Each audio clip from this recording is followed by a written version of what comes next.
안녕하세요. 매번 읽던 사연글을 직접 작성하게 되니 신기한 기분이네요. 글을 올리는 많은 분들이 그러하듯 저도 정말 견디기 힘든 시기가 있었어요. 지금 생각해도 진짜 이건 아니다 싶은 일들의 연속이었고 지인들은 들어도 진짜 잘 빠져나왔다는 이야기를 들을 정도였으니까요. 저는 태어날 때부터 약하게 태어났어요. 어릴 때 잔병치레도 많았고 몸도 마른 데다가 연약했죠. 원래 이렇게 약한 애들이 크면 강해진다고 하지만 저는 그대로였어요. 남편을 만난 날도 힘들어서 근처 카페에 앉아있을 때였어요. 한여름 휘청거리는 제 모습에 조마조마한 마음으로 남편이 뒤를 쫓아온 거였어요. 그때 사준 음료수가 어찌나 맛있던지 저는 남편의 마음 씀씀이에 반해서 연애를 시작하게 됐어요. 그리고 결혼을 결심했을 때 저는 제 선택을 굳게 믿고 있었어요. 그렇지만 이때부터 심호의 간섭은 점점 시작되고 있었던 거예요. 결혼식 때 심호가 제게 한 딱 한마디가 뭐였는지 아세요? 바로 남편을 하늘처럼 모셔라 였어요. 순진했던 저는 그럴 수도 있다고 생각했어요. 남편이 3대 독자라 오냐오냐 컸을 거라는 건 짐작 가능했으니까요. 심호의 남편 사랑도 일리 있는 거라고 생각했지만 이게 그렇게 큰 문제가 될 줄은 이때만 해도 몰랐거든요. 그렇게 결혼식을 치르고 신혼집은 남편이 시외곽에 얻은 작은 평소의 아파트였어요. 두 사람이 살면서 더 큰 집으로 옮기면 될 거라고 생각하며 얻은 집이었지만 결혼 이후 남편이 지방 발령을 받는 바람에 의도치 않은 주말 부부가 되었어요. 솔직히 남편을 지방으로 보내고 싶지 않아서 퇴사 후 다른 직장을 알아보라고 이야기했어요. 제가 남편보다 더 잘 벌고 있으니 잠시 쉬면서 새로운 직장 알아보라고 말이죠. 경제적으로 크게 문제는 없을 거라고 생각했거든요. 그런데 남편은 제 말에 자존심이 상한 것 같더라고요. 그냥 지방으로 가겠다고 했어요. 저는 말릴 수 없어 그렇게 하기로 결정했어요. 서로 존중해주는 게 오래 갈 수 있는 비결이라고 생각했거든요. 그렇게 차로 왕복 4시간이 걸리는 지방에서 남편은 방을 얻고 저는 저희 신혼집에서 주말에만 남편과 함께 보내게 됐죠. 결국 남편의 일정 조율 실패와 지방 발령이 맞물려 저희 부부의 신혼여행도 결혼식 3개월 후로 밀려버렸어요. 남편은 자기 때문에 신혼여행을 가지 못하게 되어 미안한지 제게 동남아로 6박 7일 신혼여행을 예약했다고 하더라고요. 너무 기뻤던 저는 휴양지에 갈 생각으로 마음이 들떴어요. 여행을 위해 머리도 새로 하고 얇은 끝나시로 된 예쁜 해변용 원피스도 구매했어요. 선글라스며 옷을 다 준비하고 즐거운 마음으로 남편의 차에 올라타 공항으로 가는데 가는 내내 남편이 제 옷을 보며 핀잔을 주더라고요. 자기, 옷이 그게 뭐야? 왜 그렇게 얇게 입었어? 평소처럼 입고 오지 그냥. 우리 그냥 여행 아니고 신혼여행이잖아. 그리고 동남아로 가는 건데 뭐 어때? 어차피 더운 지역이고 가서 정말 즐겁게 놀 거거든? 예쁜 옷 입고 사진도 많이 찍어서 올릴 거야. 나 신혼여행 간다니까 사진 많이 찍어 오라고 그러더라고. 저는 즐거운 마음에 계속 제잘거렸고 남편은 제 말에도 여전히 마음에 들지 않는 얼굴이었어요. 저는 남편이 제 옷이 얇아서 걱정되는 마음에 그런 말을 하는 줄 알았거든요. 그런데 공항에 도착하고 나서야 남편의 옷 지적이 왜인지 알게 됐어요. 도착한 공항에는 제가 아는 두 분이 서 계셨어요. 캐리어까지 들고 여행을 갈 것 같은 복장을 한 시부와 심호가요. 저는 너무 당황한 나머지 남편의 팔을 끌었어요. 자기, 이게 혹시 무슨 일이야? 어머님이랑 아버님이 왜 여기 계셔? 제 말에도 남편은 아무런 대꾸를 하지 않은 채 캐리어만 밀며 부모님 앞으로 가더라고요. 저도 남편 뒤를 졸졸 쫓아갔죠. 어머님, 아버님 안녕하세요. 아유, 얘, 너 옷이 그게 뭐니? 남들 보기 민망하지도 않아? 어떻게 이게 결혼한 여자가 입을 만한 옷이니? 너 아직까지 처녀 때 생각하면 큰일 나. 넌 이제 한 사람의 아내라고. 몸가짐을 조심해야 하지 않겠어? 아무리 해외라지만 어른들도 있는데 그런 옷을. 네, 도착하면 갈아입을게요. 그런데 어머님, 아버님은 여기 어쩐 일로? 공항에 왜 왔겠니? 너희 여행 간다는 이야기 듣고 내가 얼마나 어이없었는 줄 아니? 10월은 버젓이 살아있는데 없는 취급하고 둘이서만 여행 가려고 했어. 섭섭해서 아들한테 우리도 가겠다고 한 거야. 저에게 한마디도 하지 않고 시부모를 모시고 온 남편 때문에 열이 올랐어요. 하지만 이미 엎질러진 물이잖아요. 제가 여기서 화를 낸들 분위기만 더 안 좋아지니 어쩔 수 없이 함께 가게 됐어요. 신혼여행을 시부모와 같이 간다는 건 정말 힘든 일이더군요. 몸도 그렇지만 마음이 더 힘들었어요. 결국 그날 호텔에 도착한 저는 남편과 둘이 된 방에서 대판 싸우게 됐어요. 당신 어떻게 신혼여행에 부모님을 모시고 올 수가 있어? 아니, 모시고 오면 이야기라도 나한테 해줬어야 하는 거잖아. 이렇게 막무가내로 행동하면 어떡해? 이야기하면 뭐가 달라지는 건데? 부모님 모시고 가자 했으면 네가 안 간다고 성질이나 부렸겠지. 나도 다 생각해서 이야기 안 한 거야. 그게 생각을 하고서 한 행동이라고? 신혼여행에 와이프한테 아무 말 없이 시부모님 모시고 온 게? 무슨 생각을 어떻게 하면 이렇게 신혼여행을 엉망으로 만들 수 있어? 그래서 부모님 여행비는 내가 다 부담하잖아. 대체 뭐가 그렇게 싫은 건데? 결혼하면 시댁에 잘하겠다고 한 건 다 가식이었어. 다른 방법으로도 잘할 기회 많아. 그리고 돈이 문제가 아니잖아. 신혼여행이 효도여행이 된 게 문제지. 나는 당신이랑 둘만의 시간을 보내고 싶어서 여행 온 거야. 근데 오늘 여행은 시부모님 뒤나 쫓아다니는 짐꾼의 통장 역할 뿐이잖아. 당신이랑 나 스냅 촬영도 남아있는데 그건 어쩔 건데? 단 한 번의 신혼여행을 이렇게 망친 내 기분은 조금도 생각해주지 않잖아. 엄마가 서운해하는 걸 어쩌라고. 그 자리에서 오지 마라고 할 수도 없었어. 가는 김에 부모님 모시고 가서 효도할 수도 있지. 당신이 효도하는 걸 뭐라고 하는 게 아니라고. 그 효도가 나한테 피해를 주니까 하는 말이지. 그리고 그 이상으로 나쁜 건 당신이 나한테 아무 말 하지 않았던 거야. 결국 그렇게 첫날부터 쌓은 우리들의 신혼여행은 엉망진창이 됐어요. 누구보다 빛나야 할 새 신부인 저는 여행 내내 신우와 시부의 눈치를 보며 이것저것 챙기기 바빴어요. 게다가 커플 마사지는 시부모에게 양보해야 했고 뷰 좋은 맛집에서도 저는 계속되는 눈칫밥에 먹은 걸 전부 체하는 바람에 호텔에 먼저 일찍 돌아왔어요.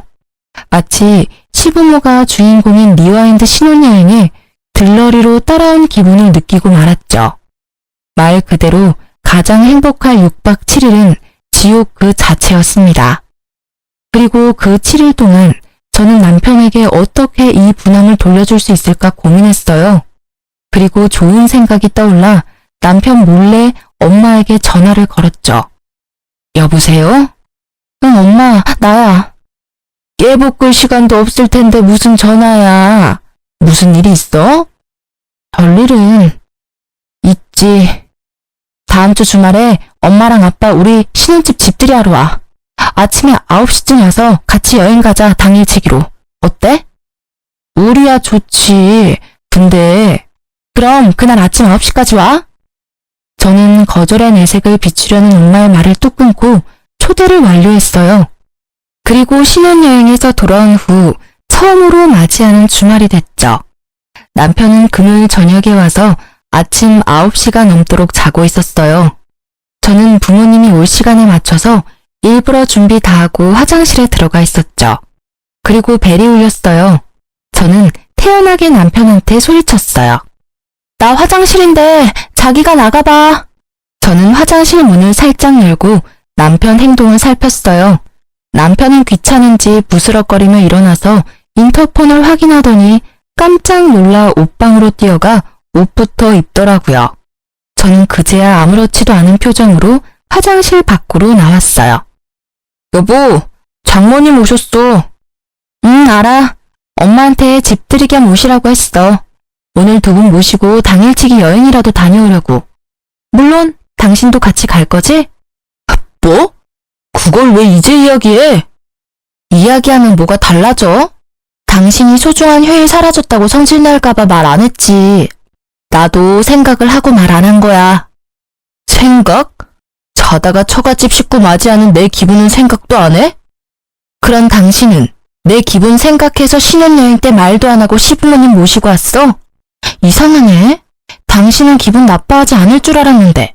좋아하잖아, 서프라이즈. 아, 너 일부러 나 당하라고 지금 이런 거지? 그럴 필요가 어딨어? 당신도 결혼하면 우리 집에 잘하겠다며. 어때? 깜짝 여행 기분 좋지?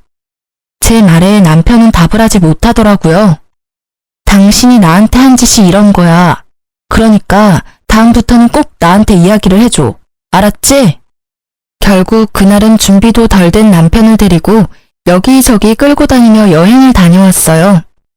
이 일 뒤로 남편은 행사가 있을 때마다 저한테 꼬박꼬박 이야기해줬어요. 그렇지만 시모가 보여준 그 진상인 모습은 여전히 제 기억 속에 자리 잡았죠.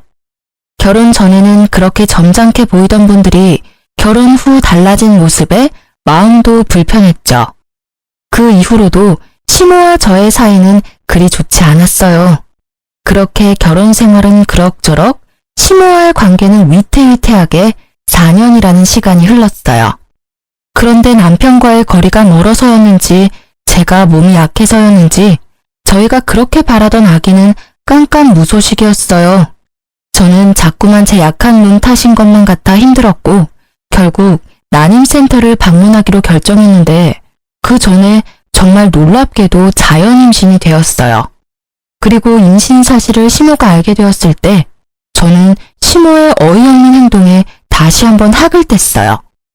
뱃속의 아이가 아들이라는 것을 확인한 시모는 그날부터 제 행동을 일거수일투족 감시하기 시작했어요. 왜냐고요? 제 뱃속에 있는 손주의 태교를 위해서라고 하더라고요. 저는 어이가 없었어요. 그렇지만 제 자식 생각해주는 시모에게 뭐라 할 수도 없어 꼬박 10달을 참았어요. 먹고 싶은 것도 하고 싶은 것도 참으며 맞춰드렸죠. 그런데 출산일에는 더 심했어요. 진통이 와서 병원에 갔더니 기어코 따라와서는 의사에게 무조건 자연분만으로 해달라 했어요. 저는 어디 드라마에서나 보던 일을 당하니 황당했고 아픈 와중에도 결국 시모의 요구에 장장 12시간을 참아내고 자연분만에 성공했어요. 그런데 더 서러운 건요. 출산 후 수고했다 한마디도 없이 딱 한마디 하더라고요. 아들 하나 가지고는 모자라니 둘은 더 낳아라. 네가 우리 집에 시집 오고 제일 중요한 일이 아들 낳는 일이야. 그 이야기에 저는 시모에 대해 더 거리를 두려고 했어요. 그러니 자연스레 친정어머니와 더 가까워질 수밖에 없더라고요. 조리원 퇴소 후 친정엄마가 제 산후조리를 위해 집에 와 계셨는데 시모가 자기가 산후조리 하겠다며 저희 엄마에게 집에 가시라고 하더라고요. 결국 시모는 평일 중 3일을 저희 집에 출퇴근하셨어요. 게다가 시모는 산후조리를 해야 할 저에게 집안일 시키기만 바빴어요. 몸을 안 움직이면 더 몸이 굳어. 그러니까 많이 움직여라. 애 낳은 게 무슨 벼슬이라고 누워서만 지내? 집안일 정도는 해야 돼. 그러는 본인은 산후조리 해준다는 명목으로 친정엄마까지 내쫓고 들어와서 손주만 안고 우쭈쭈 거리더라고요. 아니 그냥 우쭈쭈 하기만 하면 다행이게요. 100일도 안 된 애를 안고는 제 욕하기 바쁘더라고요. 애 꼴이 이게 뭐냐? 아이고 우리 영훈이 땀 냄새가 많이 나네. 네 엄마가 이런 것도 안 시켜줘? 너무하네. 그치? 엄마 정말 나쁜 엄마다. 그치? 이 할미가 다 해줄 테니까 조금만 참아라. 네 엄마는 뭐 할 줄 아는 게 없어요. 회사만 좋은 데 다니면 뭐하니? 애도 못 보고 집안일도 못하는 반쪽짜리 엄만데. 그치? 이런 식으로요. 저는 시모가 아이에게 들려주는 제 욕에 스트레스를 받아 쉴 때도 편하게 쉬지를 못했어요. 그리고 제가 이혼을 결심한 그날도 시모의 강요로 나오지도 않는 젖을 아이에게 물려주고 있었어요. 남편은 전날 친구들과 모임하고 늦게 들어와 주말 아침 9시가 넘었는데도 자빠져 자고 있더라고요. 저는 아침부터 서러운 마음에 애한테 수유를 하며 울었어요.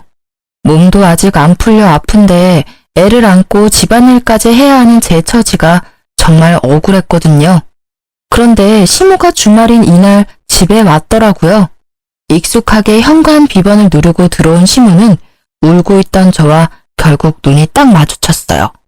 그러더니 급하게 뛰어와 제 품에서 젖을 먹고 있던 애를 확 뺏어가더라고요.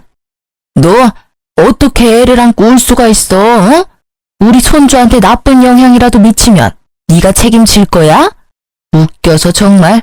아이고, 우리 영훈이 놀랐어요. 젖 잘 먹다가 못 먹은 애는 울고 시모는 멍한 저를 째려보며 소리치더라고요. 넌 뭘 했다고 아침부터 눈물바람이야? 누가 보면 내가 대단한 시집살이라도 시킨 줄 알겠어. 우리 때였으면 너 지금 당장이라도 소박 맞고 친정에 돌아가야 했어. 알아?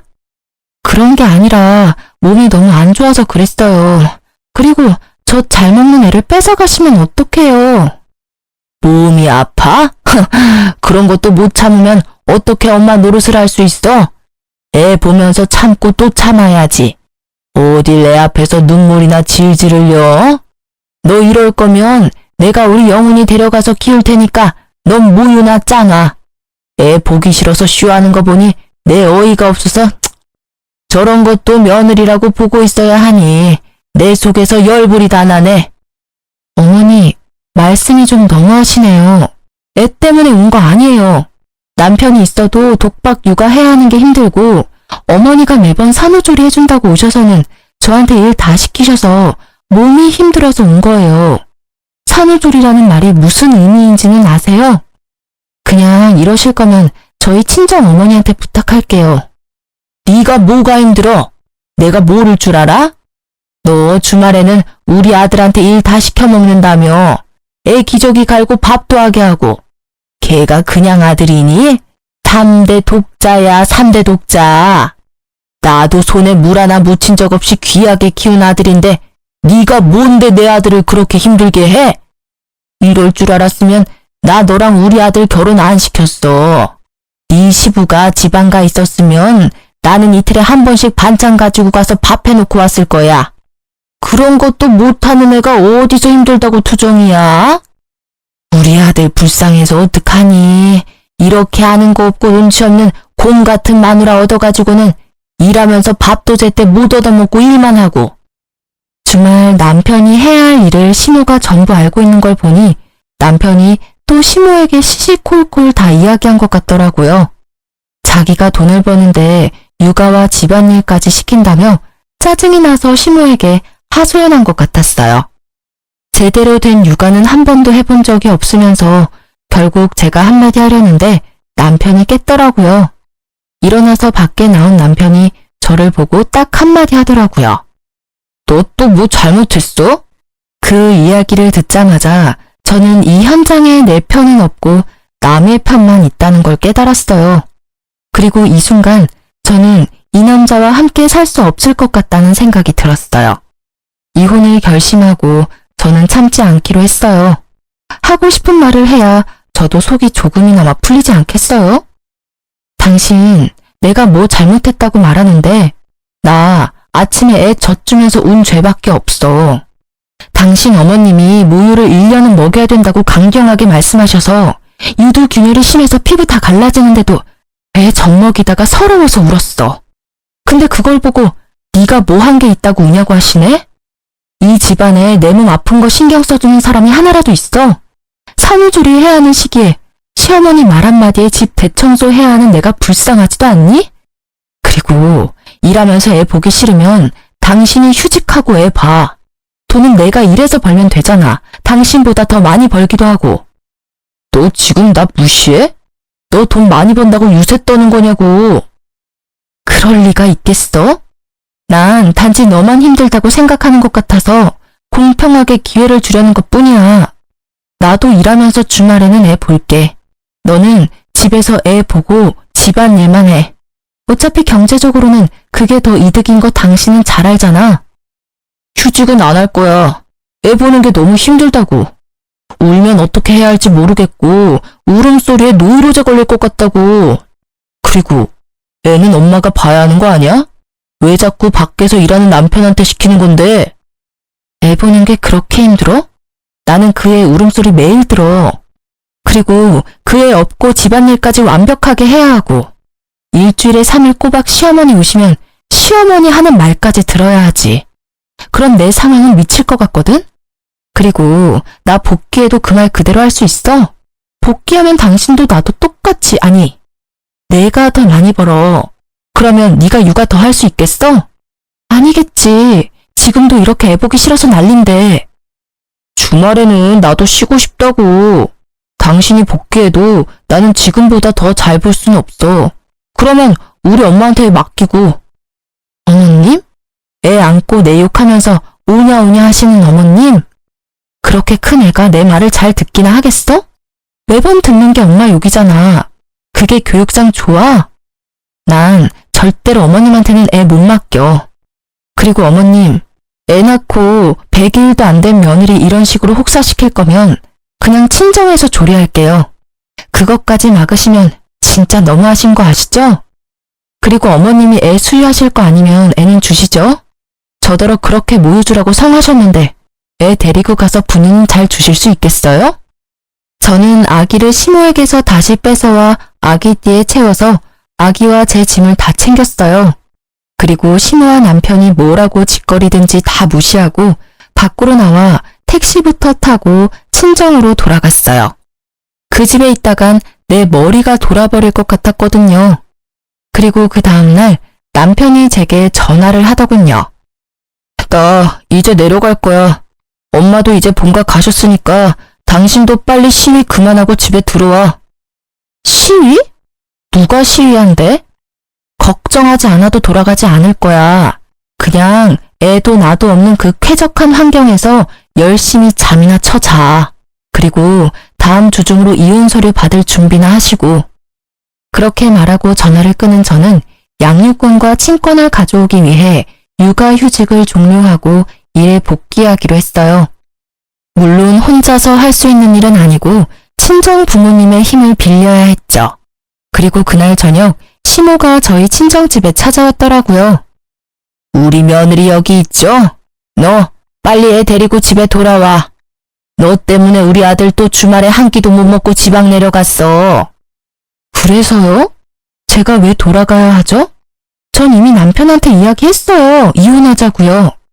어머님이야말로 여기 와서 이러지 마시고 집에 돌아가세요. 너 말 다 했니? 사돈댁은 딸이 이렇게 생각 없고 모자란 사람인 거 아셨어요? 저는요, 얼마나 기가 찬지 남의 귀한 집 손주까지 데려가서 인질로 삼는 게 말이 돼? 어머님, 말씀 조심하세요. 말을 조심하라고? 내가 왜 그래야 되는데? 내 귀한 손주 뺏긴 것도 억울해 죽겠는데 너한테 고운 말이 나오겠어? 그래, 차라리 잘 됐다. 이혼하고 소송하면 우리 집으로 우리 영훈이 데리고 올 거야. 어디 4대 독자를 데려가려고?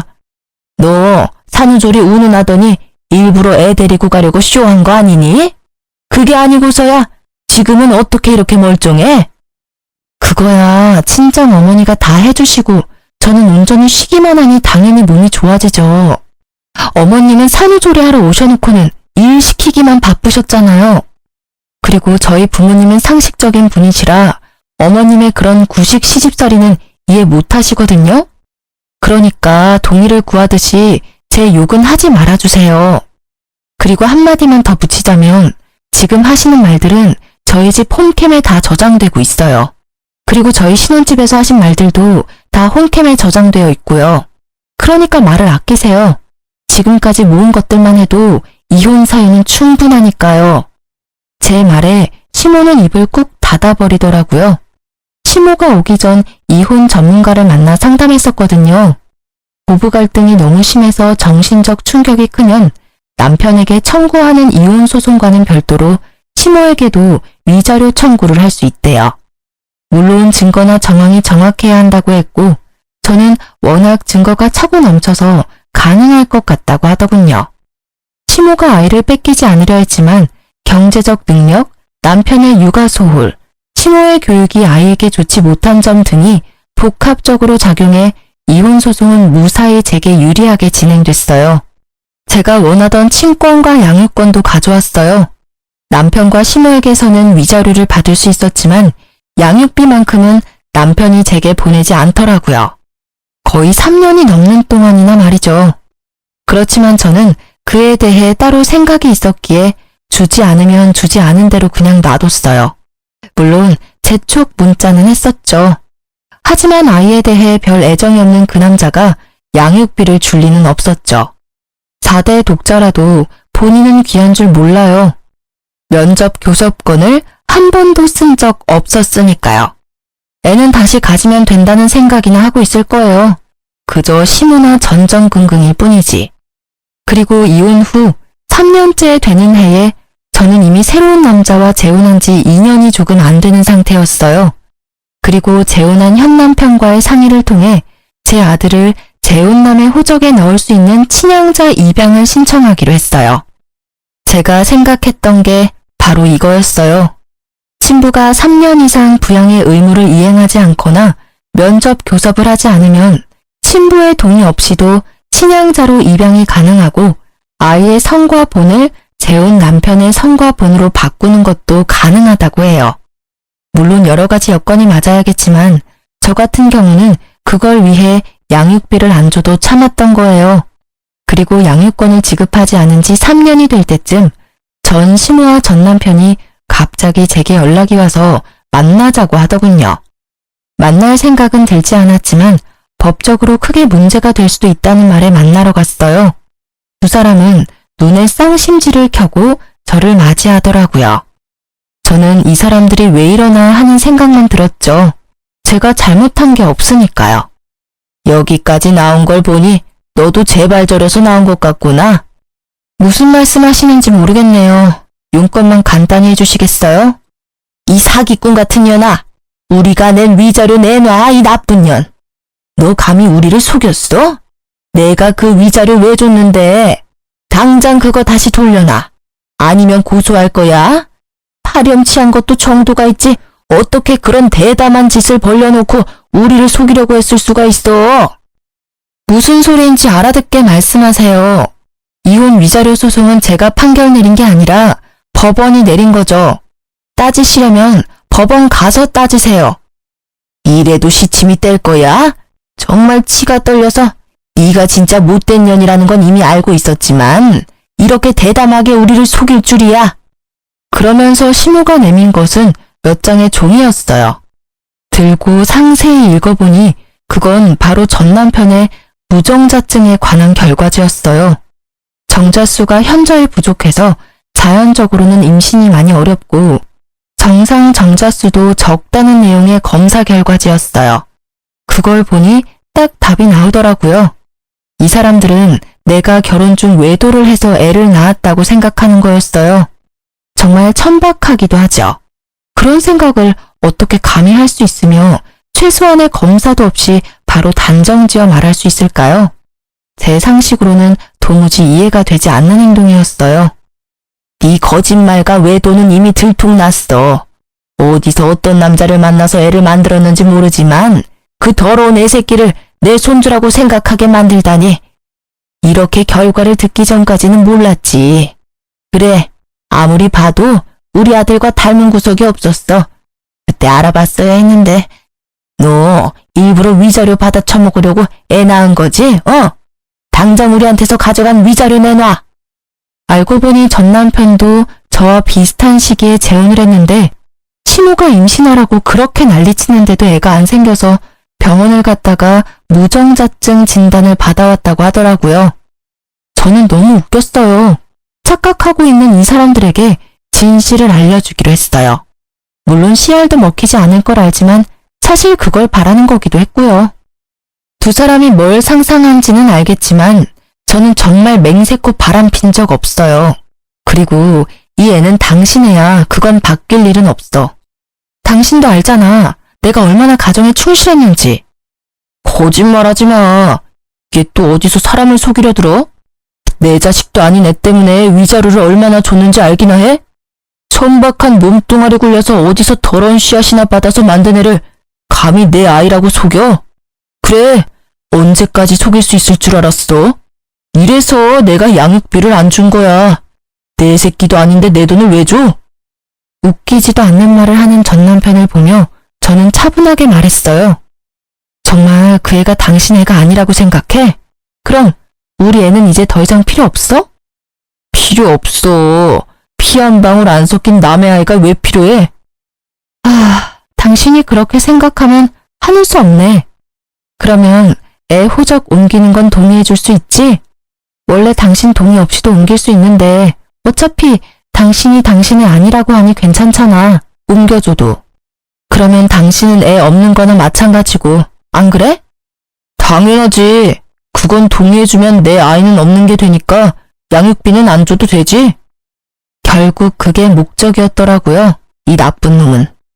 지 자식한테 드는 돈이 아까워서 돈 한 푼을 안 준 쫌생이 같은 인간이었어요. 그건 내가 변호사랑 잘 이야기해볼게. 그리고 나중에 애 돌려달라고 하지 마.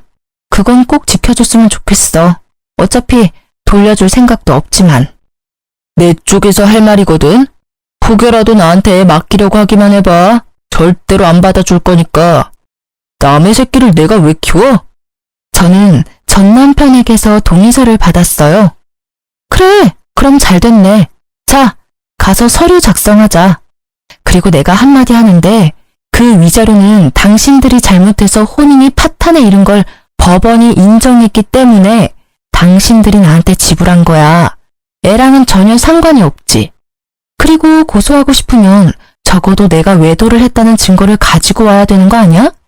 말로는 누가 무슨 말이든 못해. 시간 줄 테니까 내가 외도했다는 증거 가져와. 그러면서 소송이든 뭐든 다 받아줄 테니까. 뭐 지금 당장 그렇게 가도 분명 변호사도 나랑 똑같이 증거가 있어야 된다고 말할걸? 잘 찾아봐. 있다면 말이지. 그리고 전 남편이 애타게 제 외도 증거를 찾는 동안 저는 아이의 호적이 재혼한 남편 밑으로 들어가는 걸 목이 빠져라 기다리고 있었어요. 그리고 드디어 아이가 재혼 남편의 성과 본으로 바뀐 날, 저는 아이를 데리고 전 남편과 전 시모를 만나러 갔어요. 전 시모와 전 남편은 아이를 무시무시한 눈으로 쏘아보더라고요. 저는 두 사람에게 말했어요. 두 분 다 고생하시죠? 제 외도 증거 찾으려니 힘드실 거예요. 그래서 일 좀 쉽게 해드리려고요. 제 애가 다른 남자애면 소송하기 쉬울 테니 친자 검사 한번 해보세요. 애가 친자가 아니면 소송 가능하지 않겠어요? 제 말에 전 남편과 전 시모의 눈이 동그래지더라고요. 이때까지 만나자고 해도 절대 만나주지 않던 제가 아이 상피세포 채취까지 해주겠다고 하니 어안이 벙벙한 모습이었어요. 저는 두 사람이 보는 앞에서 아이 입안을 면봉으로 쓱쓱 문질러 봉투에 바로 넣어 두 사람에게 전해줬어요. 검사해봐. 어차피 더 이상 찾아볼 곳도 없잖아. 안 그래? 제 말에 그 둘은 웃으며 나가더라고요. 혹여나 위자료를 돌려받을 수 있다거나 소송에서 이겨서 돈을 받아낼 수 있을 거라는 생각을 했을지도 몰라요. 그리고 며칠 후 제 전화기에서는 불이 나기 시작했어요. 제가 전화를 받지 못하자 전 시모와 전 남편은 친정집까지 쫓아왔더라고요. 저는 친정엄마 전화에 불이 났게 친정으로 달려갔어요. 이미 한바탕 난리를 친 건지 전 시모 얼굴이 엉망이더라고요. 너 어떻게 이럴 수가 있어? 어떻게 천륜을 끊어먹고도 네가 무사할 줄 알아?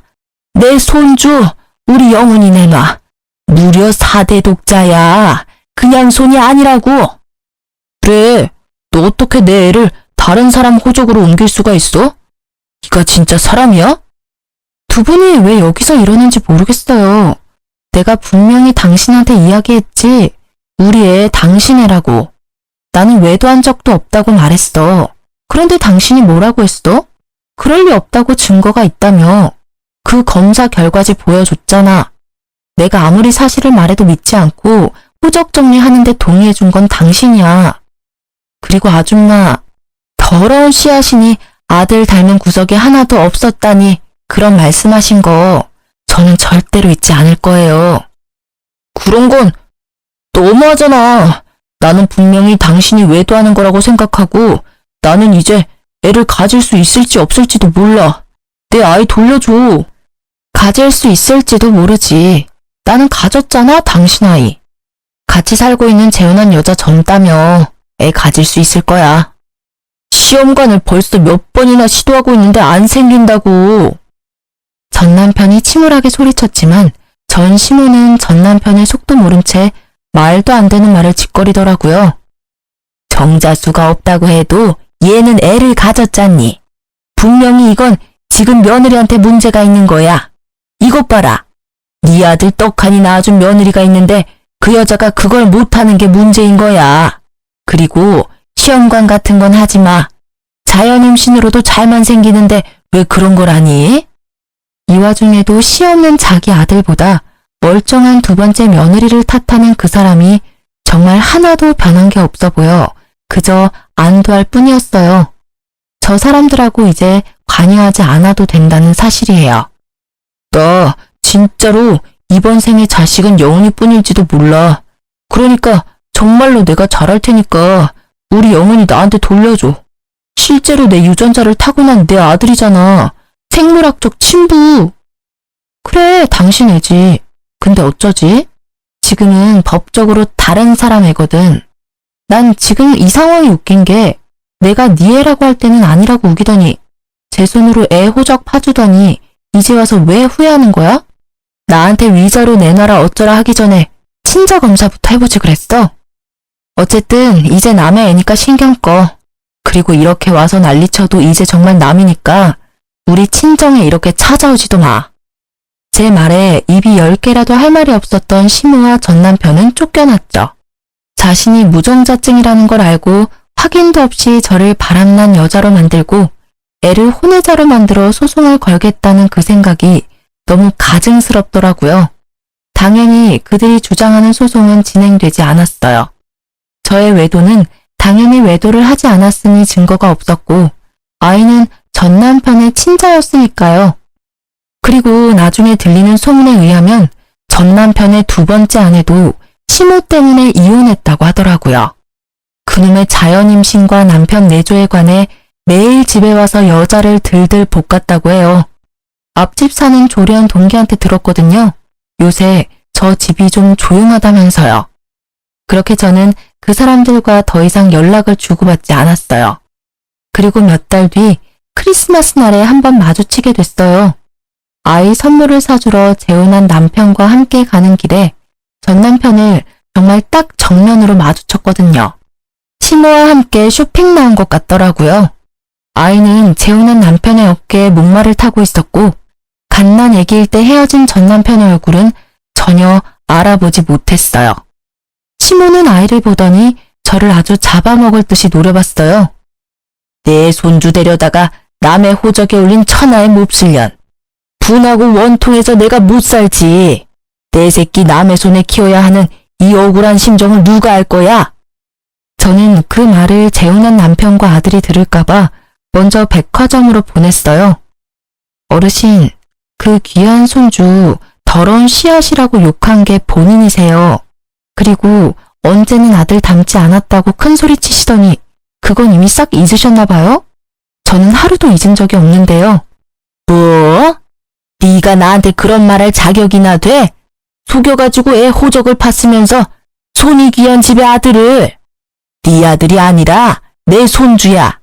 지금 당장이라도 데려올 수만 있다면 그만하세요, 어머니. 전 남편은 결국 자기 엄마한테 화를 내더군요. 저는 친절하게 전 남편에게 말해줬어요. 당신 어머니 치맛자락에서 못 벗어나면 세 번째, 네 번째 결혼을 해도 똑같이 이혼하게 될 거야. 알지? 제 말에 전 남편은 이미 알고 있다는 듯 얼굴에 후회가 가득하더라고요. 뭔가 반성한 게 하나쯤은 있구나 싶었는데 마침 백화점 안으로 들어가지 않고 입구에서 저에게 손을 흔드는 아이의 모습을 무척 애틋하게 쳐다보더라고요. 그런데 그 광경이 너무 웃겼어요. 자기가 그런 애틋한 눈으로 애를 볼 염치가 있나? 싶었거든요. 그렇게 애틋하게 애 얼굴 쳐다보지 마. 누가 보면 착각하겠어. 애가 그리워서 그런 표정 짓는다고 생각할 수도 있잖아. 내가 겪어보니 당신은 애가 그리운 게 아니라 그저 이제 당신이 애를 만들지 못한다는 사실이 힘들어서 손에 없는 걸 갖고 싶어 하는 것처럼 보일 뿐이거든? 넌 무슨 말을 그렇게 냉정하게 해? 내 아들 내가 그리워하는 것도 그렇게 못마땅한 거야? 내 자식 남의 아들로 만든 것도 모자라서 나를 부성에도 없는 모지리로 만들어? 네가 다 이렇게 만든 거잖아. 모든 것을 제 탓으로 미루는 이 나쁜 놈의 행태에 저는 결국 소리를 빽 지르고 말았어요. 그게 왜 내가 만든 거야? 네가 만든 거지. 애가 그렇게 애틋하고 그리웠으면 애초에 면접 교섭권은 왜 안 썼는데? 양육비도 3년 내내 한 번도 준 적 없지? 그리고 무엇보다 당신이 무정자증인 거 알았을 때 왜 우리 애가 당신 아들이 아니라는 의심부터 했어? 애한테 일말의 사랑이라도 있었다면 내 애가 아니라고 선언하기 전에 검사라도 해보는 게 상식 아니야? 제 말이 구구절절 다 맞는 말인지라 전 남편은 대꾸할 생각도 못하고 입을 꾹 다물더라고요. 나는 아무리 봐도 너한테 소중한 건 아들이 아닌 것 같아. 네가 제일 소중하게 생각하는 건 그냥 네 생식 능력이겠지. 제 말에 전 남편은 아픈 부분을 찔린 것 같은 표정으로 도망치듯이 떠나버리더라고요. 그렇게 헤어지고는 아직까지 만난 적은 없어요. 제 말이 틀리지 않았는지 애를 보겠다는 연락도 전혀 없더라고요. 뭐 그게 저한테는 더 도움이 되는 일이니까 그냥 그렇게 놔뒀어요. 저는 이혼 후 1년 만에 재혼해서 잘 살고 있어요. 애도 이제 재혼한 남편 밑으로 들어가서 더 안정적으로 살아요. 재혼 후에 아들 밑으로 딸을 하나 낳았고요. 남편과 아들은 딸을 두고 서로 돌보겠다며 다툴 정도로 사이가 좋아졌어요. 아들은 의외로 성격이 전 남편보다는 현재 남편을 더 닮아 마음이 좀 놓이기도 해요. 지금 남편은 부모님이 모두 일찍 돌아가셔서 시댁 식구는 남편의 형제 자매들 뿐이에요. 솔직하게 말해서 그런 점 때문에 재혼을 결심한 것도 있어요. 그만큼 저에게 시댁 시부모라는 존재는 트라우마에 가까웠거든요. 그래도 지금은 많이 좋아졌지만 그 짧은 시간 동안의 시집살이로 트라우마가 생긴 걸 보면 말하지 못한 소소한 감정의 골들이 엄청났다는 걸 실감해요. 저희 어머니가 결혼을 하려면 그 집안의 어른을 보면 된다는 말을 했었거든요. 솔직히 첫 결혼 때는 전 남편과의 애정이 너무 깊었기에 그런 걸 무시하고 결혼을 결정한 부분도 있어요. 이혼을 할 때가 되어서야 어머니가 한 그 말이 떠오르더라고요. 만약 그때로 되돌아간다면 절대로 그 결혼을 하지 않았을 거예요. 작성하다 보니 엄청 긴 글이 되었네요. 저도 글을 쓰면서 다시 그때의 일들을 되돌려봤는데 진짜 빨리 빠져나온 게 다행이라는 생각이 드네요. 결혼은 가족 간의 결합이라고 하잖아요. 남편과 아무리 잘 맞아도 시댁과 맞지 않으면 그건 그거대로 힘든 결혼 생활이 될 수밖에 없어요. 제가 겪은 일련의 일들이 저처럼 고민하고 힘들어하는 분들에게 좋은 위로의 글이 되었으면 좋겠네요. 다들 힘내시고 글 읽어주셔서 감사해요. 안녕하세요. 올해 만나이 제도가 도입되면서 30대 초반이 된 여자입니다. 물론 30대 중반에 걸쳐져 있다가 초반으로 내려가는 게 무슨 의미가 있냐 싶겠지만 무언가 다시 시작할 수 있게 된 그런 기분이랄까요? 왜냐면 제가 이혼을 한 번 했거든요. 물론 시원하게 잊고 새 출발할 생각이긴 했는데 나이까지 젊어지니까 더 많은 걸 할 수 있을 것 같더라고요. 그래서 새 출발은 바로 여기서 제 이야기를 풀어놓는 걸로 출발하려 합니다. 저희 부모님 세대야 결혼하면 시집살이 남자가 갑이고 여자는 을이라는 제도가 심했잖아요. 하지만 요즘 사람들이 그러나요? 내가 불리하고 내가 당하는 걸 가만히 참고 있지 않죠. 저도 그랬어요. 괜찮은 남자인 줄 알고 결혼했더니 똥 밟은 거나 다름없었거든요. 그래서 피도 눈물도 없이 제가 당한 만큼 갚아주고 이혼하고 나서도 계속 지옥을 맛보게 해줬어요. 제가 무슨 일을 당했고 어떻게 대갚아줬는지 궁금하시다면 지금부터 집중해주세요. 서진 씨는 언제부터 재테크에 관심이 있었어요? 저희 스터디 모임 사람들 중에서도 서진 씨가 제일 잘 아시는 것 같아서요. 저는 시작한 지 얼마 안 돼서 조금 어렵더라고요. 저는 대학생 때 주식부터 조금씩 시작했어요. 부모님의 가정교육을 그대로 물려받았거든요. 그래서 어릴 때부터 재테크에는 계속 관심이 있었던 것 같아요. 취직하고는 부동산 경매나 매매도 한번 시도해봤고요. 우와, 정말 대단하세요. 그러면 서진 씨, 혹시 저도 서진 씨 옆에 있으면 서진 씨처럼 될 수 있나요? 몇 가지 물어보고 싶은 게 있는데 시간 되시면 언제 밥 한 끼 같이 먹어요. 제가 살게요. 남편과 저는 부동산 스터디 모임에서 처음 만났어요. 친정 부모님이 재테크로 빛을 본 사람들 중 하나였고요. 그 피를 물려받아서 그랬는지는 몰라도 저도 재테크에 관심이 워낙 많았죠. 보는 눈도 남달랐고요.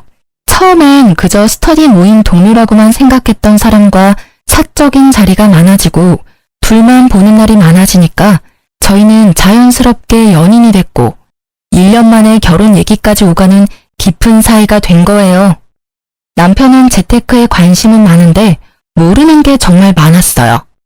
모르는 것만 많으면 다행인데 그나마 연애 때는 제 말을 열심히 듣는 줄 알고 가르치면 잘 따라오겠거니 했거든요. 근데 결혼했더니 신혼 초부터 대형 사고를 친 게 아니겠어요? 왜 그런 사람들 있잖아요. 절대 재테크에 손대면 안 될 사람들이요. 그게 바로 남편이었죠. 남편이 귀가 이렇게 얇은지 연애 때는 몰랐는데 결혼하고 그게 보이기 시작하면서 자주 싸우기 시작했던 것 같아요. 당신 진짜 미친 거야? 누가 투자를 대출까지 받으면서 해? 투자의 기본도 몰라? 적어도 나한테 물어보기라도 했어야지. 왜 혼자 결단 내리고 멍청하게 일을 키워? 진짜 꿀 정보라고 알려주는데 당장 돈이 없는 걸 어떡해. 나도 돈 있으면 내 돈으로 했지. 당신한테 말하면 당신이 돈 줄 거야? 돈만 준다면요. 당신한테 무조건 다 말하지. 그냥 당신은 아무것도 하지 마. 회사에서 주는 월급 70%라도 적금 넣어. 그거만 해. 당신은 투자에 소질이 없어. 재테크가 아무나 하면 되는 줄 알아? 너 지금 나 무시하냐? 그래, 네 돈 굵다. 투자 조금 실패했다고 사람 되게 꼽주네거. 내가 진짜 좋은 정보 알아와도 너한테만 절대 말 안 해줄 거야. 나중에 후회하지나 말라고. 이렇게 남편은 주변에서 그저 좋은 정보라고 알려주면 대출까지 받아서 투자하는 스타일이었어요. 이러니 저만 답답하고 속이 터지죠. 저놈은 지가 뭘 잘못했는지 아예 모르더라니까요. 아니, 사람이 투자했다가 돈을 날린 적이 한두 번이 아니면 정신 차리고 다른 방법을 찾아야 하잖아요. 근데 남편은 자기 자존심이 먼저고 자기가 무조건 틀리지 않았다며 우기기 선수였어요. 그래서 신혼 초부터 서로 목소리가 커질 수밖에 없었죠. 심지어 제 말을 듣지도 않았거든요. 무시하냐고? 무시할만 하니까 무시하는 거야. 너 내 말만 들었어도 이렇게 망하진 않았다고. 근데 너야말로 매번 내 말 무시하고 다른 사람 말만 듣다가 이 꼴 난 거잖아. 또? 너 지금 나한테 너라고 그랬냐? 이게 진짜... 됐다. 내가 너랑 무슨 말을 더 해. 이제 그냥 각자 알아서 하자고. 너는 너대로 나는 나대로. 누가 이기나 해보자. 그래. 남편은 절대 제 말을 들을 생각이 없어 보였습니다. 대체 저건 무슨 똥꼬집이죠? 저는 거의 10년을 재테크 공부를 했어서 제 명의 땅이랑 건물도 있고요. 주식도 꽤 많이 올랐거든요. 자기 옆에 있는 아내가 잘 되고 있으면 자기한테도 좋은 거잖아요. 그리고 제가 저만 잘 되자고 하는 것도 아니고 같이 잘 되자고 남편한테 알려주면 괜히 심술 부리면서 그건 절대 아니라고 오히려 지가 날 무시하면 무시했다니까요. 저도 남편 말에 더는 참지 못하고 네 말대로 각자 알아서 하자고 그랬네요. 그래봤자 지만 손해지. 안 그래요?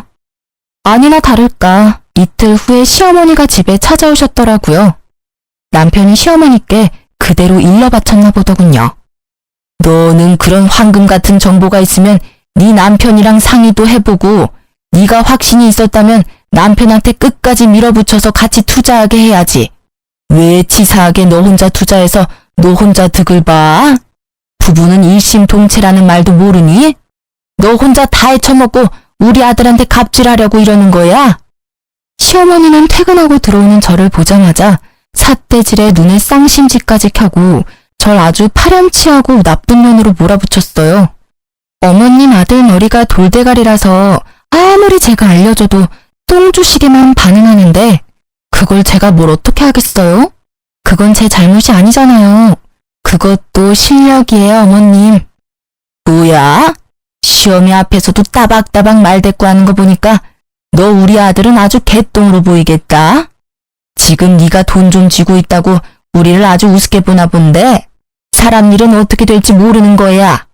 네가 아무리 재테크에 능하니 어쩌니 해도 한순간에 쫄딱 망하는 게 그 재테크라고. 알아? 그래서 사람들이 공부하는 거예요, 어머님. 근데 남편은 공부하려는 노력도 없이 그저 돈만 벌고 싶어서 다른 사람 말만 듣다가 어머님 말씀처럼 쫄딱 망했잖아요? 어머님도 더 나이 들어서 자식 때문에 쫄딱 망하고 싶지 않으시면 남편 부추기지 않는 게 좋아요. 대체 제가 지금 뭘 하니? 너 정말 미친 거야? 시어머니는 제가 맞는 말만 하니까 받아칠 말씀이 없으셨는지 이제는 손찌검까지 하려고 했는데요. 남편은 정말 못난 놈처럼 시어머니 뒤에 숨어서 응원만 하고 있더라고요. 저는 시어머니가 날리는 손을 아주 손쉽게 맞고는 시어머니가 아닌 남편을 똑바로 쳐다봤어요. 너 이렇게라도 살고 싶으면 나한테 이러면 안 되지. 네 놈이 혼자 이런 집에서 소고기에 해산물에 맛있는 밥만 먹을 수 있을 것 같니? 지금 대출금 갚느라 빠듯할 텐데 이혼까지 하면 어떻게 살려고 이러는 거야? 이혼? 처년이 어디서 이혼을 들먹여? 시애미 앞에서 이혼? 어디 여자가 먼저 이혼을 입에 올려? 내가 오늘 네 그 못된 버릇을 단단히 고쳐주고 가마. 이리 와! 시어머니가 제게 손을 뻗으려고 하자 남편이 다급하게 시어머니를 말리더군요. 그만하라고. 이만큼 했으면 제가 알아들었을 거라고 하면서 시어머니를 서둘러 시댁으로 보내버렸죠. 당연한 결과였습니다. 지금 신혼집도 제 명의로 된 집 중 하나였고요. 결혼할 때도 결혼하고 나서도 남편이 쓴 돈은 제가 쓴 돈의 반의 반도 안 되는 금액이었거든요. 그러니 이혼하면 자기만 손해인 거예요. 다행히 이 정도로 말이 통했기 때문에 큰일은 없었네요. 이날 이후로 남편은 제게 콩고물이라도 받아먹고 싶은 건지 제 눈치를 엄청나게 보면서 집 청소도 하고 가끔 다리 마사지도 해주길래 모른 척 받기만 했죠. 그러다 몇 개월이 지나고 남편 생일 때였는데요. 저놈이 또 정신 못 차리고 헛소리를 하더라고요. 여보, 일주일 뒤에 내 생일이잖아. 나 생일 선물로 외제차 뽑아줘. 싫어. 외제차는 무슨 외제차야. 지금 있는 차나 잘 타고 다녀. 회사 사람들은 다 외제차 타고 출근하는데 나 혼자 국산차 타고 출근하니까 가오가 떨어지잖아. 당신은 남편이 국산차 타고 다니면 부끄럽지도 않아? 남편 기 한 번 살려달라는 게 그렇게 어렵냐? 그렇게 외제차가 타고 싶으면 네가 열심히 돈 벌어서 네가 사던가. 내가 네 물주야? 당신은 나한테 돈 얘기 말고는 할 얘기가 없어. 말 나온 김에 당신 투자 어디 했는지 확인 좀 해야겠어. 남편은 제가 본인 투자 목록을 확인하는 걸 매우 싫어했어요. 가끔 남편이 귀찮게 굴 때면 파리 쫓듯이 쫓아내려고 일부러 투자 목록을 보여달라고 했습니다.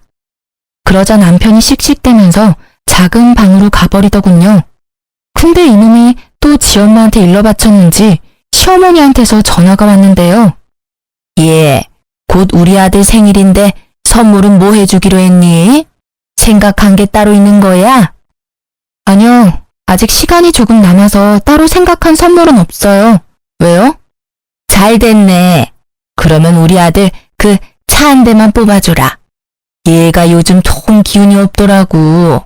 네가 생일 선물로 외제차 하나 뽑아주면 너도 주변에서 산호 소리 듣고 얼마나 좋니? 이런 게 상부상조 아니겠어? 내가 봐놓은 차가 있는데. 어머님, 그런 거 선물이라고 막 사주면 버릇만 나빠져요. 본인이 그렇게 좋은 차 타고 싶으면 차주 먼저 좋은 사람이 돼야 하지 않겠어요? 그리고 사람이 엉망인데 차만 좋으면 어디다 쓰겠어요. 그러면 오히려 사람들한테 욕먹는다고요. 오늘 말씀은 못 들은 걸로 할게요. 아마 제가 저렇게 말하면 남편 귀에도 들어갈 거예요. 퇴근하고 집에 갔더니 역시나 삐져 있더라고요. 대체 왜 삐졌는지는 이해할 수 없어서 그냥 내버려 뒀어요. 제가 달래줘야 하는 의무는 없으니까요. 그런데 3일이 지났나? 갑자기 남편이 저한테 먼저 말을 걸어왔는데요. 정말 지금 생각해도 황당하기 짝이 없는 말이었죠. 나 차 폐차했어. 뭐? 멀쩡한 차를 왜 폐차해? 당신 미쳤어? 멀쩡하긴 하나도 안 멀쩡했어. 그래서 내가 외제차 생일 선물로 받고 싶다고 그런 건데. 나 이제 차도 없는데 생일 선물로 사주면 안 돼? 진짜 고장 안 내고 잘 타고 다닐게. 응? 여보, 출퇴근하려면 차는 있어야 하잖아. 불편하게 어떻게 버스나 지하철을 타고 다녀 내가. 당신이 당신 차 폐차시킨 건데 왜 내가 외제차를 사줘야 한다는 결론이 나오는 거지? 버스를 타고 출근하든 지하철을 타든 걸어가든 당신 알아서 하세요. 남편이 싸지른 똥 치우려고 결혼한 게 아니거든. 난 네 와이프지 네 엄마가 아니니까. 남편의 속내가 훤히 보이는 짓에 더는 반응해주지 않았습니다. 폐차시키고 오면 제가 차를 사줄 거라는 발상은 대체 어디서 나온 거죠? 진짜 웃기지 않아요? 저러니 머리 나쁘단 말을 들어도 지가 머리 나쁜지 모르고 살잖아요. 어차피 지 분에 못 이겨서 저지른 일인데 제가 거기에 일일이 반응해주면 더 날뛸 게 분명하니까 애초에 안 된다고 단호하게 말하고 그 이후엔 눈 하나 깜빡하지 않는 태도로 일관했답니다. 남편은 출퇴근을 지하철 타고 하더라고요. 불편한지 집에서 계속 투덜대는데도 무시했어요. 그런데 이놈이 또 사고를 친 겁니다. 어쩐지 이날은 제 눈치를 막 보면서 일찍 출근해야 한다고 먼저 불이 나게 나가더니 제 차를 타고 출근했더라고요. 그것도 저 몰래 간다고 거짓말까지 하면서요. 이 정도 선에서 그쳤다면 제가 사연을 쓰지도 않았겠죠.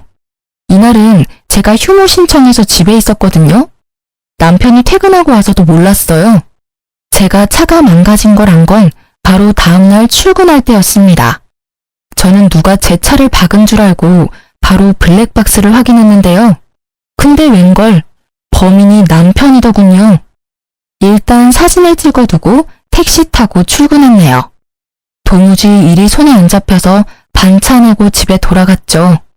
남편이 퇴근하고 오자마자 핸드폰으로 찍은 사진을 얼굴 앞에 들이밀면서 따져 물었어요. 미쳤어?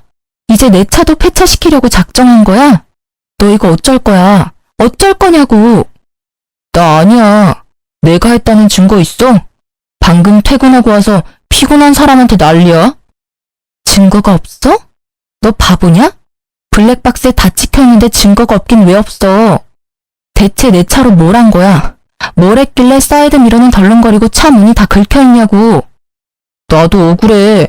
주차장에 좋은 자리가 거기 한 군데였는데 그 옆에 어떤 놈이 주차를 역같이 해놨잖아. 그래도 어떡해. 주차는 해야지. 그 차 안 긁으려고 하다가 반대편 벽에 사이드 미러가 눌리면서 차가 다 긁혔더라고. 야, 그걸 지금 말이라고 해? 너 내가 준 물건들 전부 뺏기고 싶어? 차도 없는 마당에 알몸으로 회사 출근해 볼래? 이 집에 네 물건은 네 몸뚱아리 하나뿐이면서 감히 내 차를 몰래 타고 나가서 사고까지 내고 와? 너 내 손에 진짜 죽어볼래? 저는 열받을 대로 받아서 남편에게 막말을 서슴지 않았어요. 아니, 막말이 미친 듯이 나왔죠. 이 상황에서 저처럼 하지 않을 사람 있나요? 제가 악을 쓰면서 남편에게 대들자 남편은 지가 잘못해놓고 지가 목소리를 더 키우더라고요. 내가 배상해주면 될 거 아니야. 넌 무슨 애가 이렇게 정이 하나도 없냐? 야, 수리비 그깟 내줄게. 얼마면 되는데? 3만 원? 5만 원? 자자, 먹고 떨어져라. 남편은 5만 원까지 불러놓고 10,000원짜리 3장을 던져주고는 작은 방으로 들어가 버렸어요. 자기가 먼저 수리비 내준다고 했으니까 저는 바닥에 떨어진 돈은 줍지도 않고 다음날 바로 수리점에 갔습니다. 수리비 견적서까지 뽑아서 남편에게 가지고 갔죠. 남편이 하나 간과한 사실이 뭔 줄 아세요? 바로 제 차는 외제차라서 수리비가 어마어마하게 나온다는 거예요. 진짜 멍청이라니까요. 아직도 삐져서 작은 방에 숨어있는 남편을 불러냈고 견적서를 보여주었습니다. 수리비 준다며? 내놔. 견적서에 적힌 금액 보이지? 뭐 3만 원? 5만 원? 참나. 그 돈으론 내 차 바퀴에 공기도 못 넣어. 그니까 얼른 수리비 내놔. 300만 원? 무슨 수리비가 300만 원이 나와? 너 나한테 바가지 씌우는 거 아니냐? 있는 년들이 더한다더니 대출금도 같이 안 갚아주면서 그깟 사이드미러 하나 박살났다고 300만 원? 하하, 야, 지나가던 개도 웃겠다. 인터넷에 검색해서 뽑아왔냐? 사람을 속이려면 제대로 속여야지. 이렇게 허술하게 하면 어디 속는 척이라도 하겠냐? 너야말로 정신승리 그만하고 못 믿겠으면 같이 가. 수리점에 가서 물어보자고. 이 견적서가 가짜인지 진짜인지. 진짜인 거 확인하면 당신 300만 원 무조건 내놔. 알겠어? 남편은 제가 진짜로 견적서를 위조해서 가져왔다고 생각하는 건지 실실 웃으면서 따라 나오더군요. 택시 타고 수리점에 도착할 때까지 나불대더니 수리점에서 똑똑히 알려주자 남편 얼굴이 사색이 됐죠. 여보, 내가 미안해. 난 수리비가 이렇게까지 나올 줄 정말 몰랐어. 진짜야. 나 돈 없는 거 당신이 제일 잘 알잖아. 나한테 300만 원이 어딨다고 수리비를 진짜 받으려고 그래. 한 번만 용서해주라. 돈 말고 내가 다른 걸로 갚을게. 당신 말대로 대출금도 아직 남았단 말이야. 남편은 갑자기 제 앞에 무릎을 꿇더니 싹싹 빌면서 자기는 돈이 없다고 하는 거예요. 하지만 남편이 돈이 없는 것과 제 차를 망가뜨린 건 별개의 문제잖아요. 제가 남편이 저렇게 무릎 꿇고 빈다고 해도 받아주고 말고는 제 결정권이니까요. 수리비 300만 원 줄래? 나한테서 받은 물건 다 내놓을래? 수리비 300만 원 줄래? 너네 엄마 집으로 쫓겨날래? 수리비 300만 원 내놓을래? 아니면 이혼할래? 저는 남편에게 협박하듯이 남편을 몰아붙였습니다. 남편은 또 이혼이라는 말에 넙죽 엎드리면서 잘못했다고 수리비 300만 원 갚을 때니까 절대 이혼은 안 된다고 매달리고 난리가 났었죠. 남편 말대로 저도 이번 일은 절대 안 넘어가고 꾸역꾸역 수리비 300만 원을 다 받아냈네요. 당신 정말 독하다. 그래도 내가 당신 남편인데 어떻게 100원도 안 깎아주고 수리비 300만 원을 다 받아가? 당신 그렇게 돈에 집착하다가 돈 때문에 망하는 수가 있다고. 적어도 당신보단 평생 잘 먹고 잘 살 것 같은데? 내 걱정은 고마운데 당신 앞날부터 걱정하는 게 어때? 당신도 몇 년 지나면 어머님 노후 잘 지낼 수 있게 용돈도 챙겨드려야 하잖아. 안 그래? 남편은 제 말에 얼굴이 시뻘개졌지만 맞는 말만 하는 저에게 아무런 대꾸도 못하고 씩씩대면서 집 밖으로 나가버렸어요. 그러게 매번 이기지도 못할 싸움을 왜 걸어오는지 모르겠더라니까요. 가만히 있어도 반은 간다는 말도 있는데 저놈은 그걸 왜 모르는 건지. 그래도 매번 제가 이기는 싸움이라 그나마 버티고 살았는데요. 남편과 이혼하게 된 사건은 지금부터 시작하니까 자리 비우시면 안 돼요? 제가 어느 순간부터 집에 있는 물건들 위치를 자꾸 잊어버리는 거예요. 제가 물건을 여기저기 옮기는 성격은 아닌데 이상했죠. 근데 또 신기한 건 남편에게 이게 어딨냐 저게 어딨냐 하면 남편은 귀찮아하면서도 한 번에 다 찾아줬어요. 당신 요즘 왜 그래? 내가 물건을 쓰고 나면 제자리에 두라고 몇 번을 얘기해. 돈 관련된 일 아니면 다 필요 없다 이거야? 이런 것도 하나 관리 못하면서 돈 관리는 어떻게 하는 건지 참. 당신 내 성격 몰라? 나랑 몇 달째 같이 살면서 내가 물건들 막 어지르는 거 봤어? 분명히 출근 전에는 화장대 위에 있었는데 혹시 당신 내 화장품 써? 나 피부 예민해서 화장품 아무거나 못 쓰잖아. 의심할 걸 의심해라. 매번 일이 안 풀리면 전부 내 탓이지. 맞아요. 사실 남편이 결혼하고 사고를 하도 많이 쳐서 제가 무슨 일만 있으면 남편 탓을 한 건 맞는데요. 이번엔 진짜 아니었거든요. 심지어 남편에게만 이런 말을 들은 것도 아니어서 더 혼란스러웠죠. 다른 날에는 시어머니께서 전화가 왔는데 다짜고짜 저에게 언성을 버럭하시는 게 아니겠어요. 너 왜 안 오니? 내가 지금 몇 시간째 기다리고 있는데 왜 아무 소식이 없어? 네? 그게 무슨 말씀이세요? 제가 어머님 댁에 간다고 했나요? 너희 김치 다 먹었다고 해서 내가 가져가라고 했잖아. 근데 왜 여지껏 안 와? 너 늙은 시엠이 훈련시키냐? 기다리면 올 줄 알았더니 한참을 기다려도 인기척이 없어서 전화했다. 근데 넌 까맣게 잊어버리고 있고 챙겨주려고 해도 네가 이딴 식으로 나오니 내 입에서 좋은 말이 나오겠어? 얼른 와서 김치 가져가. 분명 전 시어머니한테 받은 연락이 아무것도 없었는데 더욱 소름 끼치는 건 시어머니가 말한 날에 정확하게 통화 내역이 남겨져 있더라고요. 한두 번에 그쳤다면 또 그러려니 할 텐데 한 달이 넘도록 그런 일로 스트레스를 받았다면 믿어지시나요? 냉장고에 리모컨이 들어가 있는 건 기본이고 제가 바르던 립스틱이 신발장에 들어가 있고 한 번은 집에서 밥을 먹다가 잠시 업무 전화로 베란다를 갔다가 왔더니 밥그릇이 통째로 사라진 거 있죠?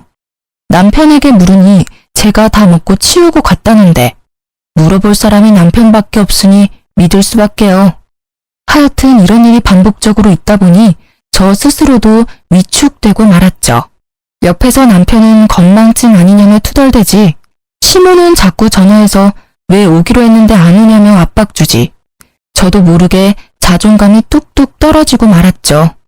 더군다나 하루는 너무 답답한 마음에 회사 사람들한테 썰을 풀었더니 치매 초기 증상 아니냐고 진지하게 병원 가보란 말까지 들었네요. 그쯤 되니까 제가 정상이라는 것에 확신이 들지 않는 지경에 이르렀죠. 이후로 회사에서도 괜히 눈치가 보이는 건 물론이었고요. 여보, 내가 요즘 정신이 진짜 이상해진 것 같아. 사람들 말로는 치매 초기 아니냐고 병원 가보래. 당신이 보기에도 내가 그렇게까지 심각해 보여? 나 진짜 병원 가서 검사라도 받아볼까? 치매는 무슨, 괜히 다른 사람 말에 휘둘리지 마. 치매 검사 비용이 한두 푼인 줄 알아? 당신 그 뭐냐? 최근에 회식 많이 하더니 술 때문에 그러는 거네. 그러니까 술을 좀 작작 마셔. 일주일에 두세 번꼴로 술을 마시는데 네 정신이 멀쩡한 날이 있겠냐? 저는 남편의 그럴싸한 말에 고개를 끄덕였죠. 당연히 저도 아직 젊으니까 치매는 아니라고 생각해서 병원까지는 가지 않았어요. 원래 크게 아픈 게 아니라면 병원을 잘 안 가는 성격이기도 했거든요. 며칠 뒤 시어머니께 전화가 와서 받았더니 대뜸 저에게 칭찬을 해주시는 거예요. 예, 너 정말 잘 생각했다. 진작 그랬으면 얼굴 붉힐 일도 덜했을 거 아니야. 그래도 생각보다 일찍 결정했으니 내 그건 칭찬하마. 이제야 나도 마음이 한결 놓이네.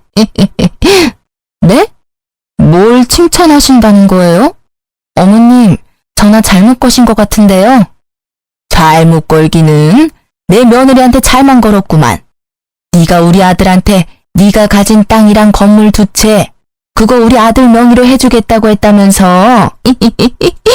그 말 듣고는 요 근래 근심 걱정이 싹 내려갔잖니. 어머님, 죄송하지만 저는 남편한테 그런 말 한 적 없어요. 남편이 그러던가요? 제가 제 땅이랑 건물을 자기 명의로 하게 해주겠다고? 어머님, 저 남편이랑 잠깐 통화 좀 할게요. 저는 시어머니 말씀에 어이가 없었어요. 이 남자가 한동안 조용하더니 이렇게 사람 뒤통수를 치는구나 싶었죠. 전화를 끊으려는데 시어머니가 하는 말에 전화를 끊을 수 없었습니다. 증거가 있다고 했거든요. 요즘 네가 자주 깜빡깜빡하더니 그래서 기억을 못하나 보네. 젊은 애간. 네가 우리 아들이랑 구두로 약속까지 다 했잖아. 아들이 녹음했다고 들려주던데. 기억 안 나면 너도 아들한테 연락해서 네가 직접 녹음한 거 들어봐라. 들으면 기억이 돌아올 수도 있잖니? 시어머니는 저를 안타깝게 여기는 듯이 혀를 끌끌 차면서 전화를 먼저 끊었어요. 도대체 이게 어떻게 된 일인지, 세상이 저를 상대로 몰래 카메라라도 찍는 건가? 하는 생각도 들었습니다. 너무 혼란스러워서 머리까지 아플 지경이었죠. 저는 시어머니 말대로 남편에게 물어보기로 했어요. 남편에게 시어머니와 통화했던 말을 고스란히 전해주자 남편은 아주 당당하게 전부 사실이라고 하더군요. 정말로 저만 기억 못하는 그 약속이 사실이라며 아주 자신만만하게 얘기했다니까요. 당신 정말 하나도 기억 안 나? 역시 이럴까봐 녹음해놓길 잘했다니까. 아, 녹음본 들려주기 전에 말해두는데 이 녹음 당신도 합의한다고 해서 녹음한 거다. 그러니까 이걸로 이혼이니 뭐니 협박도 안 통한다는 소리야. 알았지? 저는 남편 말은 대충 귓등으로 듣고 얼른 녹음을 틀어달라고 했어요. 남편은 입가에 미소를 숨기지 못하고 녹음본을 들려줬는데요. 물구나무 서서 들어도 제 목소리임이 확실하더라고요. 제 표정이 어두운 걸 남편이 알아챘는지 갑자기 제 손을 붙잡고는 남편 표정도 점점 어두워지더군요. 그때 정말 심장이 내려오는 줄 알았습니다. 저희가 아무리 싸우기를 많이 싸워도 부부잖아요. 남편 눈을 마주하니까 분명 무슨 일이 있다는 느낌이 강하게 들었죠. 불길한 징조 말이에요. 역시나 그 예상을 빗나가지 않았고 남편이 하는 말에 엄청난 충격을 받을 수밖에 없었습니다. 실은 당신한테 해줄 말이 있어. 당신이 힘들어할까봐 비밀로 하려고 했는데 더는 숨길 수가 없게 됐네. 당신 치매 초기 진단 받았어. 얼마 전에. 우리 같이 병원 가서 검사받고 온 것도 기억 안 나지? 안 날 거야. 당신 검사받고 병원을 나오자마자 전부 까맣게 잊어버렸으니까.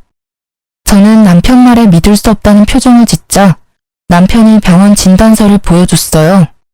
진단서 이름에 적힌 제 이름과 주민등록번호까지 전부 제게 맞았죠. 말도 안 돼. 내가 치매 초기라고?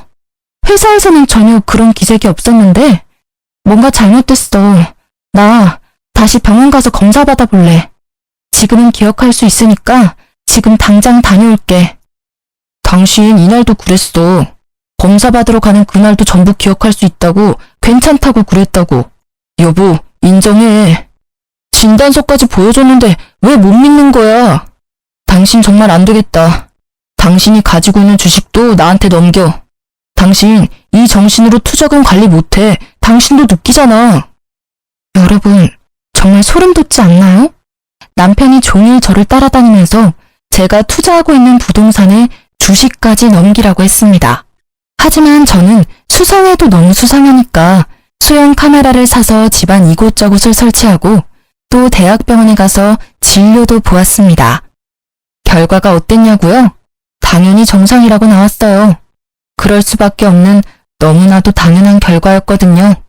그러면 남편이 준 진단서는 어떻게 된 건지 궁금하시죠? 저도 진단서 때문에 70%는 믿었는데요. 의사인 친구에게 보여주니 네, 한눈에 봐도 이건 조작된 진단서 같다고 하더라고요. 얼마나 든든했는지 몰라요. 남편은 제게 의사 친구가 있다는 걸 모르고 있었기에 이딴 허술한 진단서로 사기를 치려고 했던 거겠죠. 이제야 퍼즐이 딱딱 맞춰지더군요.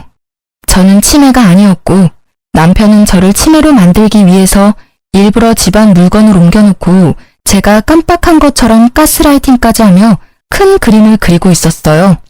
느낌상 시어머니도 한패인 듯 했습니다. 그러니 제게 매번 전화해서 왜 안 오냐고 소리쳤겠죠. 남편이 씻을 때 핸드폰 비밀번호를 풀어서 제 목소리가 녹음된 음성 파일을 제 핸드폰에 전송하고 흔적은 모조리 지워놓았어요. 알아보니 음성 변조 어플로 변조한 제 목소리라더군요. 여보, 퇴근하고 변호사 사무실에서 보자. 당신한테 해주고 싶은 말이 있어. 이제 내 말 믿어주는 거야? 그래, 잘 생각했어. 너무 오래 고민해도 머리만 아프지. 나 곧 있으면 퇴근이니까 바로 변호사 사무실로 갈게. 참 여보, 인감도장 잊지 말고 꼭 챙겨와.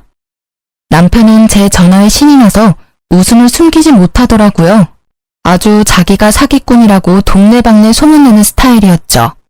아무튼 저는 진단서가 가짜라는 걸 밝혀준 의사 친구와 함께 변호사 사무실로 찾아갔습니다. 아유, 우리 아가 왔니? 오는 길 힘들진 않았고 정신도 온전치 못하면서 왜 따로 왔어?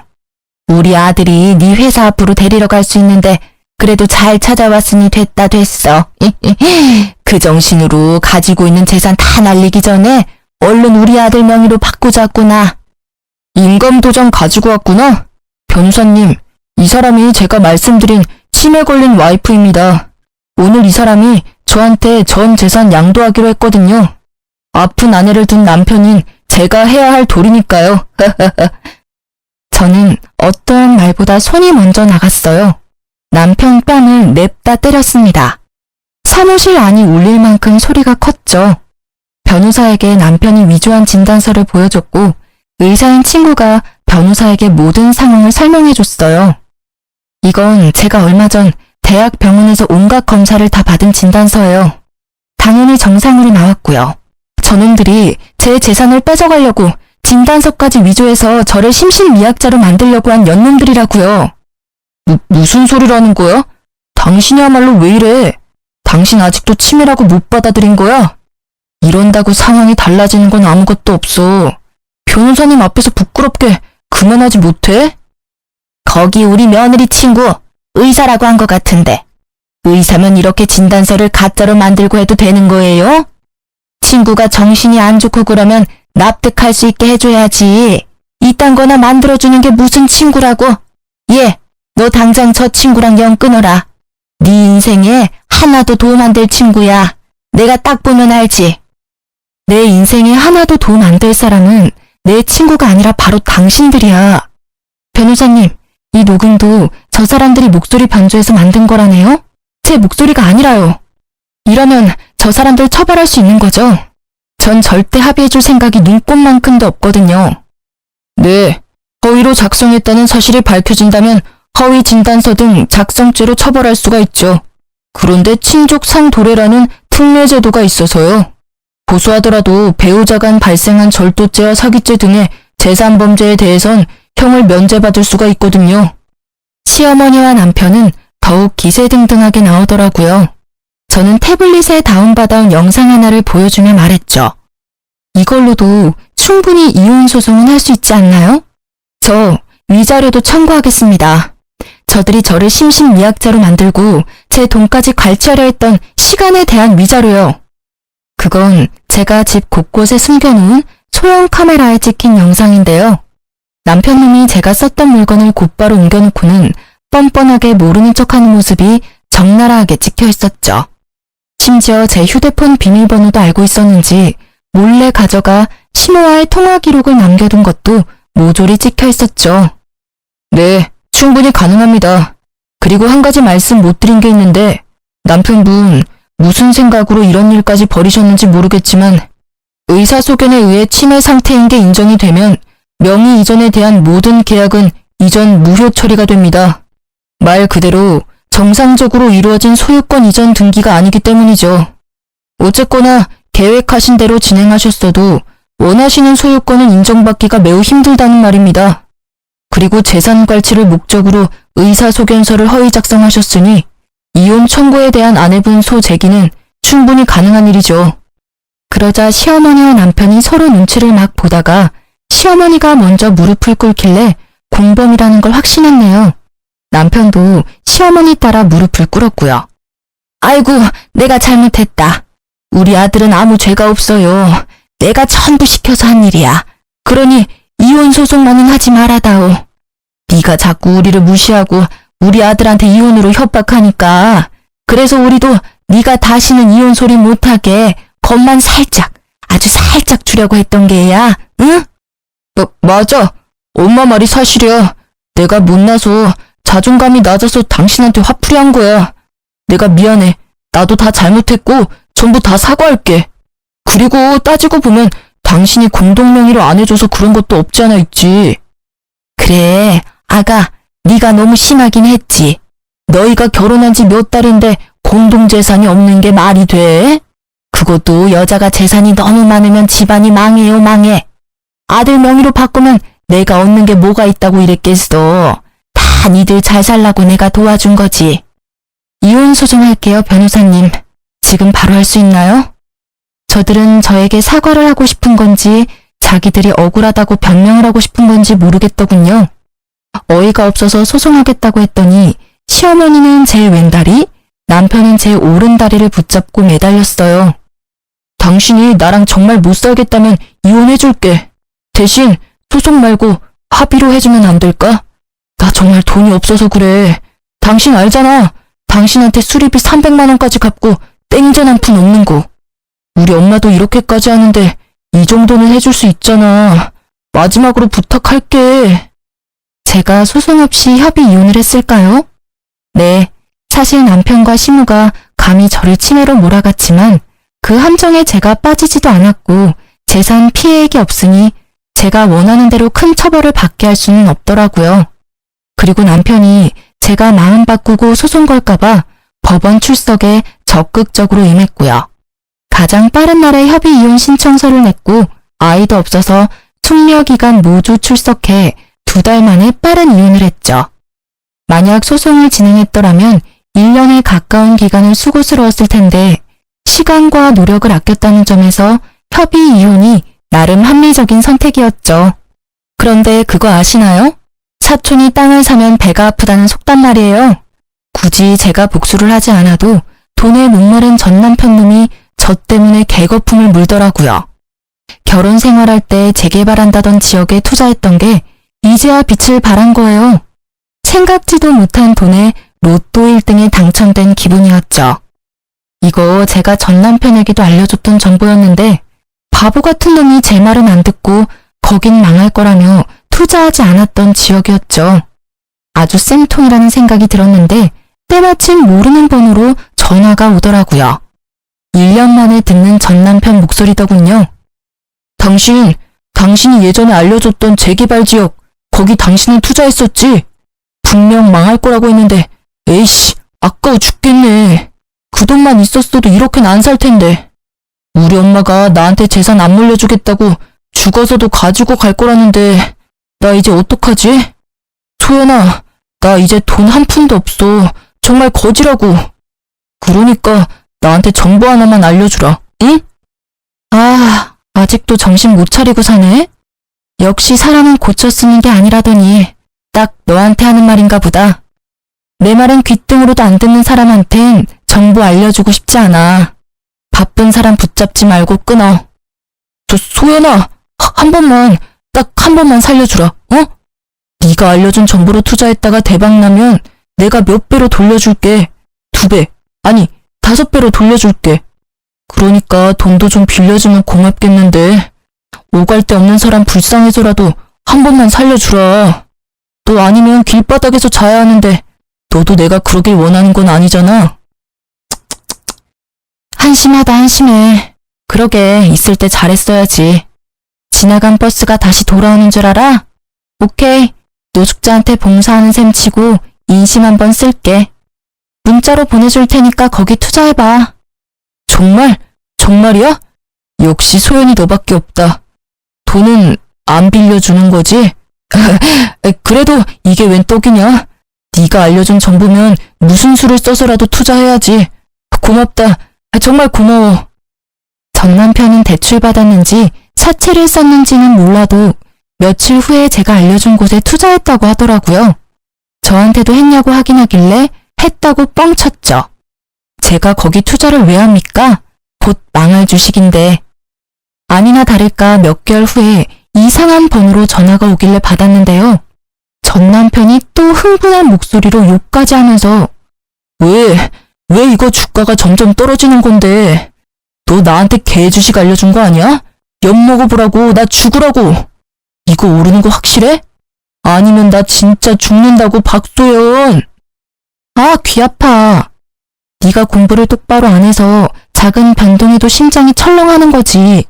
원래 주식은 내려갔다가 확 오르는 게 주식이야. 그거 잠깐 못 참으면서 무슨 떼돈을 벌겠다고. 하기 싫으면 때려쳐. 나도 너한테 알려주고 아까워서 후회했으니까 빼고 싶으면 빼라고. 제가 세게 나가니까 전 남편은 금세 꼬리를 내리면서 그러냐고 저만 믿겠다고 하면서 전화를 끊더군요. 정말 멍청하죠? 복수할 상대가 이렇게 멍청하면 복수할 맛은 좀 덜한데. 재미는 아주 만족스러웠어요. 결국 얼마 못 가서 그 종목은 연이은 하한가로 거래 정지가 되어버렸죠. 주식한다는 애가 뉴스도 안 보고 제 거짓 정보만 찰떡같이 믿은 잘못이죠. 전 남편에게 미친 듯이 전화가 왔었지만 제가 그걸 받겠나요? 이상한 번호나 모르는 번호로 오면 절대 안 받고 전부 차단했네요. 저는 악마에게 뺏길 뻔한 제 재산을 지켰고 점점 불어나는 재산으로 뷰가 좋은 집을 하나 매매했습니다. 그리고 그 집에는 부모님을 이사해드렸어요. 또 제가 가진 건물 2채는 부모님이 관리 중이고요. 안 그래도 얼마 전에 아빠가 놀러 가셨다가 빗길에 미끄러져서 허리를 삐끗하셨다는 거예요. 네 아빠는 아직도 자기가 20대인 줄 아나 봐. 원래도 허리 안 좋은 양반이 왜 저리 날뛰나 몰라? 네 엄마가 요리를 못해서 병원밥 먹으려고 그러는 거지. 네 엄마는 자기 요리가 세상에서 제일 맛있는 줄 알아요. 여보, 거기는 치료받는 곳인데 그렇게 누르면, 아이고, 내 허리. 아빠가 워낙 장난기가 많으셔서 엄마한테 매번 혼나시거든요. 알면서 꼭 저러신다니까요. 그래도 꾸준히 치료받아서 지금은 많이 호전됐다고 들었어요.